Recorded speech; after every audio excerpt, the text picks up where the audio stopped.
પુરુષોત્તમ માસ મહાત્મ્ય કથા અધ્યાય 25 ધનબાઈ મનબાઈની કથા ભાગ 1 પુરાતન સમયમાં નર્મદાના પવિત્ર કિનારે આવેલું એક સુંદર ગામ હતું. ગામમાં ધાર્મિક, દયાળુ અને સદાચારી લોકો વસતા હતા. તે ગામમાં બે બહેનો રહેતી હતી, ધનબાઈ અને મનબાઈ. ધનબાઈ મોટી બહેન હતી. તે ખૂબ જ ધનવાન હતી. તેના પતિ મોટા વેપારી હતા. ઘરમાં ધન, દોલત, અનાજ, સોનું ચાંદી અને વૈભવની કોઈ કમી નહોતી. પરંતુ ધનબાઈને પોતાના ધનનો ખૂબ અહંકાર હતો. તે ગરીબોને તુચ્છ સમજતી અને દાન ધર્મથી દૂર રહેતી. બીજી તરફ મનબાઈ નાની બહેન હતી. તે ગરીબ હતી. તેના પતિ મહેનત કરીને રોજીરોટી કમાતા હતા. ઘરમાં ક્યારેક પૂરતું અનાજ પણ ન રહેતું. છતાં મનબાઈ ભગવાન શ્રીકૃષ્ણ અને પુરુષોત્તમ ભગવાનની અનન્ય ભક્ત હતી. તે રોજ સવારમાં ઉઠીને ભગવાનનું સ્મરણ કરતી, પૂજા કરતી અને જે કંઈ મળે તેમાં સંતોષ માનતી. એક દિવસ ગામમાં એક મહાત્મા પધાર્યા. સમગ્ર ગામ તેમના દર્શન માટે ઉમટી પડ્યું. ધનબાઈ પણ પોતાના વૈભવનો દેખાવ કરવા ત્યાં પહોંચી. મનબાઈ પણ શ્રદ્ધાપૂર્વક મહાત્માના દર્શન કરવા ગઈ. મહાત્માએ સૌને ધર્મ, ભક્તિ અને પુરુષોત્તમ માસનું મહાત્મ્ય સમજાવ્યું. તેમણે કહ્યું, જે મનુષ્ય પુરુષોત્તમ માસમાં સ્નાન, દાન, જપ, તપ અને ભગવાનની ભક્તિ કરે છે, તેના જીવનના બધા દુઃખો દૂર થાય છે અને તેને ભગવાનની વિશેષ કૃપા પ્રાપ્ત થાય છે. મનબાઈના હૃદયમાં આ વચનો ઉતરી ગયા. તેણે નક્કી કર્યું કે આવતા પુરુષોત્તમ માસમાં તે સંપૂર્ણ ભક્તિભાવથી વ્રત કરશે. પરંતુ ધનબાઈ હસવા લાગી. આ બધું ગરીબ લોકો માટે છે. અમારી પાસે તો પહેલેથી જ બધું છે. મહાત્માએ શાંતિથી કહ્યું, દીકરી, ધન સદાય રહેતું નથી. ભગવાનની કૃપા જ સાચું ધન છે. પરંતુ ધનબાઈએ તેમની વાતને અવગણી.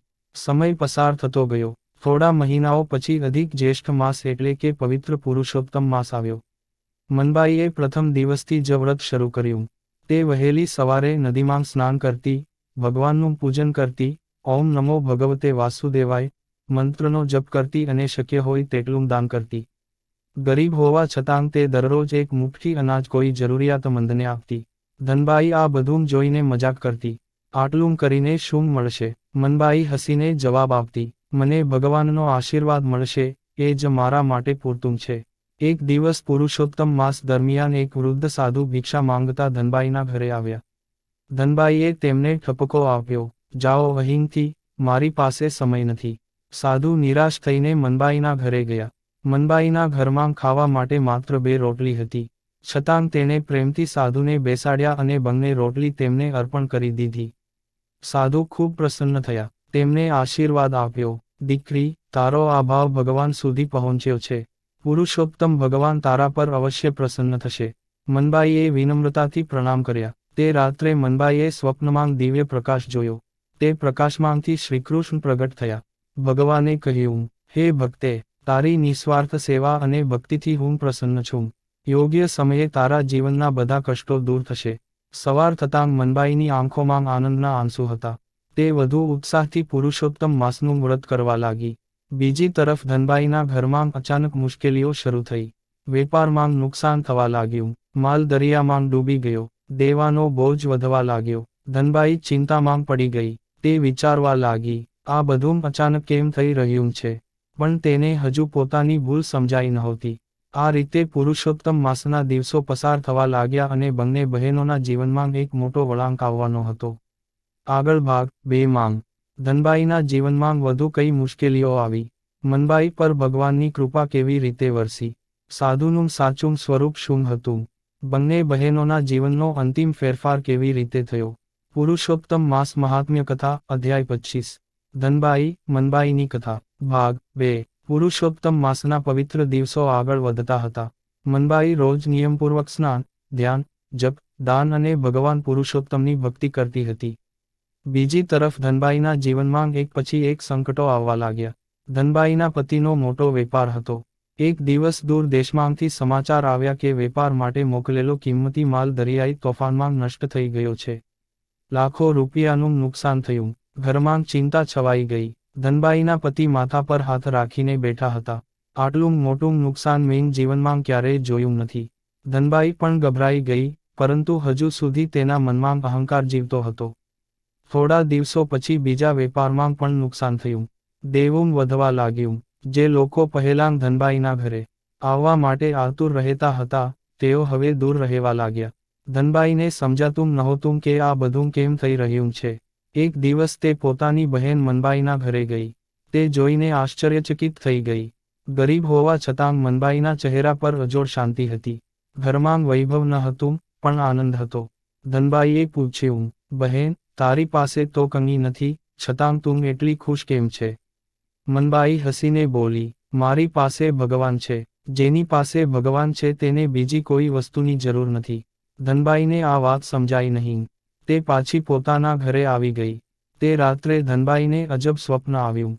તેણે જોયું કે એક વિશાળ અંધકારમય માર્ગ પર તે એકલી ચાલી રહી છે. તેના બધા ખજાના, સોનું, ચાંદી અને ધન પાછળ રહી ગયા છે. ત્યારે એક દિવ્ય અવાજ સંભળાયો. ધનનો અહંકાર કરનારને અંતે ખાલી હાથે જવું પડે છે. ધનબાઈ ગભરાઈને જાગી ગઈ. સવારે તેણે પોતાના પતિને સ્વપ્નની વાત કહી. પતિએ કહ્યું, કદાચ ભગવાન આપણને કોઈ સંકેત આપી રહ્યા છે. એ જ દિવસે ગામમાં ફરી એ જ વૃદ્ધ સાધુ આવ્યા. આ વખતે તેઓ સીધા ધનબાઈના ઘરે પહોંચ્યા. સાધુએ ભિક્ષા માંગી. ધનબાઈને તરત યાદ આવ્યું કે અગાઉ તેણે આ સાધુનું અપમાન કર્યું હતું. તે શરમાઈ ગઈ. તેણે નમ્રતાથી કહ્યું, મહારાજ, મને માફ કરશો. મેં અજ્ઞાનવશ આપનું અપમાન કર્યું હતું. સાધુ સ્મિત કરીને બોલ્યા, ભૂલનો પસ્તાવો જ સુધારાની શરૂઆત છે. ધનબાઈએ પ્રેમથી તેમને ભોજન કરાવ્યું. સાધુએ આશીર્વાદ આપતાં કહ્યું, હજુ પણ સમય ગયો નથી. પુરુષોત્તમ માસ ચાલી રહ્યો છે. ભક્તિ અને દાનથી ભગવાનની કૃપા મેળવી શકાય છે. આ શબ્દો ધનબાઈના હૃદયમાં ઉતરી ગયા. તે દિવસે પ્રથમ વખત તેણે ભગવાન પુરુષોત્તમની મૂર્તિ સમક્ષ દીવો પ્રગટાવ્યો. તેની આંખોમાંથી આંસુ વહેવા લાગ્યા.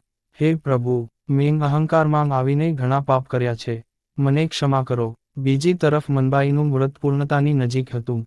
એક દિવસ સવારના સમયે જ્યારે તે નદી કિનારે જપ કરી રહી હતી, ત્યારે તેને ફરી દિવ્ય પ્રકાશ દેખાયો. આ પ્રકાશમાંથી ભગવાન શ્રીકૃષ્ણ પ્રગટ થયા. પીળા પીતાંબર, મોરમુકુટ અને ચારે બાજુ દિવ્ય તેજ. મનબાઈ ભક્તિથી નમન કરવા લાગી. ભગવાન બોલ્યા, હે મનબાઈ, તારી નિસ્વાર્થ ભક્તિથી હું અત્યંત પ્રસન્ન છું.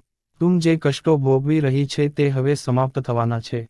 ભગવાનના આશીર્વાદ પછી મનબાઈના જીવનમાં ધીમે ધીમે સુખ આવવા લાગ્યું. તેના પતિને સારો રોજગાર મળ્યો. ઘરમાં અન્ન અને ધનની અછત દૂર થવા લાગી. પરંતુ મનબાઈના સ્વભાવમાં કોઈ ફેરફાર આવ્યો નહીં. તે પહેલાની જેમ જ વિનમ્ર રહી. ધનબાઈ આ બધું જોઈ રહી હતી. તેને હવે સમજાવા લાગ્યું કે સાચું સુખ ધનમાં નહીં પરંતુ ભગવાનની કૃપામાં છે. પુરુષોત્તમ માસના છેલ્લા દિવસોમાં ધનબાઈએ પણ સ્નાન, દાન અને ભગવાનની ભક્તિ શરૂ કરી.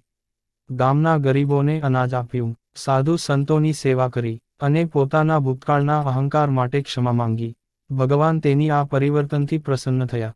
પણ હજુ એક મહાન રહસ્ય ખુલવાનું બાકી હતું.